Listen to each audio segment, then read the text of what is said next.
개패급 장교가 항공기와 레이싱한 썰. 조진님께서 올려주신 썰랑썰레입니다. 유튜브로 보시는 분들 구독과 좋아요, 알림 설정, 댓글 잊지 말고 한 번씩 눌러주세요. 안녕하세요. 썰랑썰레 잘 보고 있다가 패급 간부 썰이 많길래 저도 기억나서 하나 올려볼게요. MSG는 0%에 가까우나 기억에 의존하여 써서 아주 조금 왜곡이 있을 수는 있겠습니다. 13년도에 공군으로 입대하여 한 비행단에 있는 항공기 정비병으로 근무하였죠. 항공기 기종마다는 다르지만 보통 항공기는 경납고에서 작업을 하기 때문에 그나마 햇빛을 덜 받아서 쾌적하게 작업할 수 있다고 생각하지만 제가 담당하는 항공기는 다른 항공기에 비해 월등하게 거대했기 때문에 중대한 정비 작업이 아닌 이상엔 경납고보다는 그냥 땡빛에 직방으로 맞추는 디귿자형 주기장이라고 하는 차로 치면은 주차장 같은 곳에서 정비 업무를 주로 했습니다. 와, 쇠판떼기 달궈지면은 겁나 뜨거운데 아스팔트에서 반사되는 빛이 아래 위로 다 반사돼요. 시멘트 빛이 아래 위로 반사돼서 얼굴 타면 진짜 입체적으로 타. 턱 밑이 뜨거워서 보면 턱 밑이 타 있다니까. 주기장이 이제 차가 아니라 비행기 할 때 기인가봐요. 주기장에서 보통 정비 업무를 하다 보니 정글모와 선글라스, 선크림은 필수였습니다. 그런데도 피부 관리를 안 하는 간부들을 보면 진짜 폭삭삭은 간부들도 엄청 많이 보이죠. 해를 많이 보면은 피부가 노화가 좀 많이 와요. 군 생활을 한 1년 정도 하여 상병이 될 쯤 대대 본부 통제실에 통제부관이라는 중위가 한 명 오게 되었는데, 통제실에는 통제실장하고 있는 대위 한 명뿐이었고 나머지는 간부와 병사들로 이루어져 있는데 뜬금없이 무슨 통제부관이라는 없던 역할이 장교 한 명이 더 들어와가지고 이상하게 생각을 하고 있을 때였습니다. 그러고 한 달 정도 흐른 뒤 병사들에게 이상한 소문이 퍼져가지고 주말에 비상대기 병사가 출근을 했는데 중위가 대대본부 휴게실에서 자고 있고 가까이 가보니 술에 쩔은 냄새가 나서 깨워도 일어나지 않는다. 이 짓을 매주 한다는 소문이었습니다. 톰 크루즈 아니야? 이거? 욕 안 하기로 했지. 욕 안 하기로 했어요. 이번 연도부터.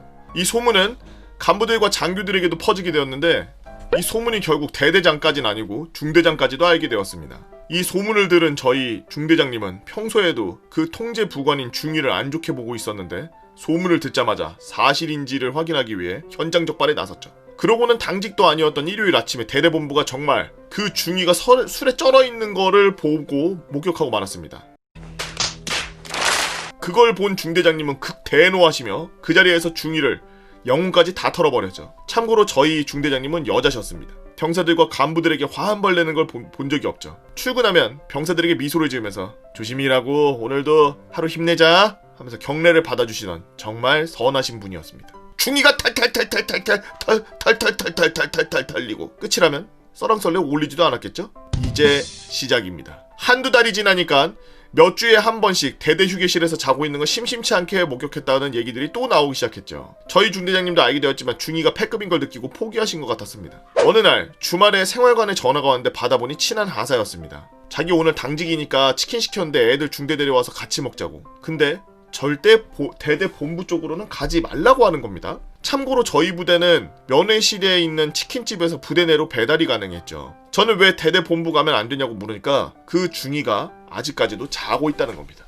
그러니 몰래 중대에서나 먹자고 하는 거였죠. 그래서 저는 친한 선우임과 기대 반 불안한 반으로 중대로 향했습니다. 근데 도착해보니 중대 휴게실에 그 중위가 떡하니 상석에 앉아있는 겁니다. 그 하사는 얼굴이 썩을 대로 썩어있고요. 따로 얘기를 했는데 자긴 분명 중대 휴게실에 너네 기다리고 있었는데 갑자기 중위가 벌컥 들어왔다는 겁니다. 그래서 중위는 왜 여기서 뭐하냐고 묻길래 고민하다가 사실대로 병사들이랑 치킨 시켜준다고 얘기를 했다고 하더군요. 그러자 중위는 잘됐다, 자기도 방금 일어나서 배고팠던 참인데 자기가 반 낼 테니 같이 먹자라고 했다는 겁니다. 치킨이 도착할 시간이 다 됐을 때라 거짓말했다간 괜히 난처해질까봐 그냥 사실대로 말했다고 하더라고요. 근데 생각보다 늦어지는 치킨 때문에 심심해진 중위는 자신의 옆에 있던 상병에게 대뜸 너 마음에 든다, 내가 축복을 내려주지. 뭐야 씨. 무슨 신관이세요? 그러더니 가슴 안주머니에서 손가락만한 스프레이병을 꺼내더니 이게 성수인데 귀한 거라고 하더니 상병 얼굴에 뿌리는 겁니다. 순식간에 그 상병 얼굴은 미스트를 맞은 듯이 촉촉해졌고 얼굴은 썩어 들어가는 거를 간신히 참으면 감사하다고 억지로 미소를 짓더라고요. 그 상병은 결국 화장실 갔다 온다 하길래 뒤따라갔더니 쌍욕을 하면서 세수를 하고 있더라고요. 치킨이 도착했고 패급 중위가 또 무슨 짓을 할지 몰라 다들 서둘러 맛도 느낄 새 없이 치킨을 먹어치운 중위를 돌려보냈습니다. 2주 뒤 그 하사가 중위에 치킨값을 줬냐고 물었더니 안 줬는데 말 섞기 싫어서 그냥 포기했다고 하더라고요. 크고 작은 사고를 치던 중위는 결국 다른 대대의 조그만 부서에 반장으로 주기장으로 유배를 가게 되었는데 거기서 대형 사고를 치고 맙니다. 항공기가 주기장에 나올 때 병사 2명이 유도를 하는데 보통 선임 병사가 항공기 옆에서 유도를 하고 후임 병사가 주기장 끝쪽 유도로에서 다른 항공기 및 차들을 통제하는데 제가 주기장 끝쪽에서 통제를 하던 와중 주기장에서 나오던 항공기 쪽을 바라보았는데 항공기 너머 주기장 벽 쪽에 자전거를 탄 중위가 나타난 겁니다. 그 패급 중이요. 저는 유도로 쪽이라서 항공기와 멀지만 그래도 힘차게 오지 마십시오 라고 유도를 했음에도 불구하고 그 중위는 항공기를 향해서 힘차게 페달질을 하며 달려가고 있더라고요. 조종사가 그 자전거를 발견하고 급히 멈춰서 사고는 다행히 막았지만 몇 초만 늦었어도 인명사고가 날 뻔한 아찔한 사고였습니다. 그리고 그 중위는 주기장 끝에 자전거를 세워두고 가만히 서 있더라고요. 항공기가 무사히 유도로까지 도착한 걸 확인 후 저와 선임은 누구랄 것 없이 그 중위에게 달려가 욕만 안 했지 죽일 듯이 험한 말을 쏘아댔습니다. 방금 죽을 뻔하신 거라고 말하면서 정신을 어디다 두고 다니는 거냐부터 해서 무슨 말을 했는지 기억도 안 날 만큼 내뱉었습니다. 너무 놀란 것도 있고요. 비행기 엔진 뒤쪽에 있고 이러면은 비행기가 보면은 쇳덩어리잖아요. 수톤이 나가는 그 쇳덩어리를 공중으로 띄우기 위해서 뒤로 얼마나 많은 에너지가 발산이 되겠어. 그 비행기가 날기 위해서. 물론 양력의 힘을 받아서 위로 뜨는 것도 있지만 그만큼 양력을 받기 위해서는 그만큼 추력을 내야 되니까. 그게 제트 엔진이 됐던 프로펠러 엔진이 됐던 그 뒤에 있으면은 자동차도 굴러다녀요. 중이 저 사람은 모르고 막 비행기에다 갖다 꼬라 박으려 그러니까 깜짝 놀란 거지. 제트 엔진은 앞에 있어도 문제예요. 앞에 있으면 빨려 들어가거든. 그 중이는 미안하다며 딴 생각을 했다고 했는데 자전거의 방향을 보니 자기네 부서로 가는 방향이더라고요. 제 생각이지만 이 미친 중이는 자기가 더 빠르니까 항공기를 추월해서 부서로 갈 생각이었던 것 같습니다. 비행을 마치고 온 조종사는 항공기에 내리면서 가장 꺼낸 말이 그 자전거 탄 사람 누구였냐? 라고 묻길래 땡중이입니다. 죄송합니다 라고 답했고 조종사는 한숨을 푹푹 쉬며 걔냐?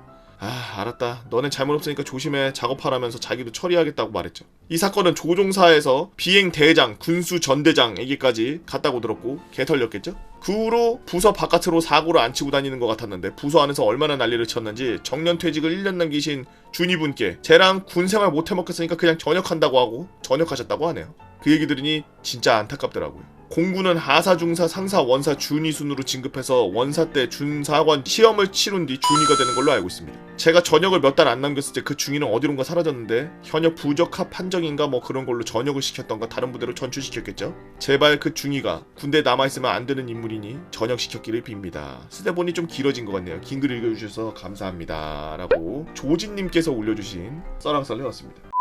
간부들을 뽑을 때 간부들 지원을 많이들 안 하니까 신체적으로 어느 정도 되고 성적면으로 어느 정도 되면 그냥 뽑는데 군대에서도 마찬가지고 사회에서도 마찬가지고 제일 중요한 건 업무 처리 능력도 좋지만 서로 이렇게 얼굴이 맞닿고 이런 일들을 하는 사람들이라면 매너도 있고 그런 좀 소양을 갖춘 사람? 그런 기본적 소양을 좀 어느 정도 갖춘 사람일수록 일하기가 점점 편해지고 그 사람이 일을 조금 못하더라도 상관없어. 정말 막 저렇게 사고 치고 다니는데 일 잘해봐야 나중에 진짜 사고 나서 일 잘한 거 다 날라가니까 어차피 필요 없고 일을 아주 조금 못하더라도 차라리 인간적인 면이나 이런 매너나 이런 것들이 훨씬 잘 돼 있는 그런 소양을 기본적인 소양을 갖추고 있는 사람들이 훨씬 중요하다고 저는 생각을 하는 사람이거든요.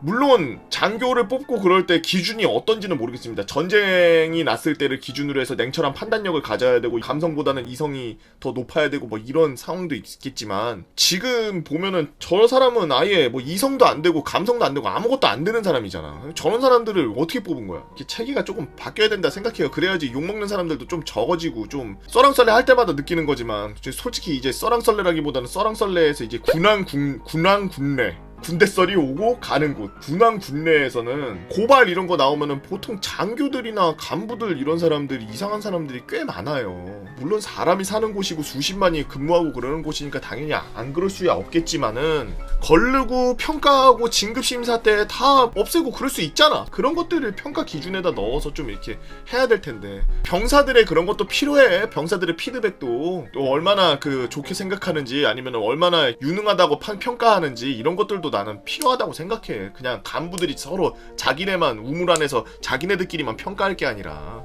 삼국지에 나오는 그런 막 장군이나 이런 사람들도 다 보면은 전공을 뛰어나게 알려진 사람들도 있지만 병사들을 잘 대우해주고 그래서 이름을 날린 사람들도 많거든요. 여튼 여러분들은 어떤 재미난 이야기가 있나요? 여러분들의 재미나고 미스테리하고 흥미롭고 신기하고 이상하고 짭짜리한 이야기들 네이버 카페에서 개보고펜 다모여라 개펜다로 오셔서 썰랑썰레 게시판에다가 말머리 달아서 글 남겨주시면 유튜브로 작업해서 업로드하도록 하겠습니다. 유튜브로 보시는 분들 구독과 좋아요 알림 설정 댓글 잊지 말고 한 번씩 눌러주시고 오늘도 나라 지키기 위해서 고생하고 계시는 우리 구자맨 여러분들 진심으로 감사합니다.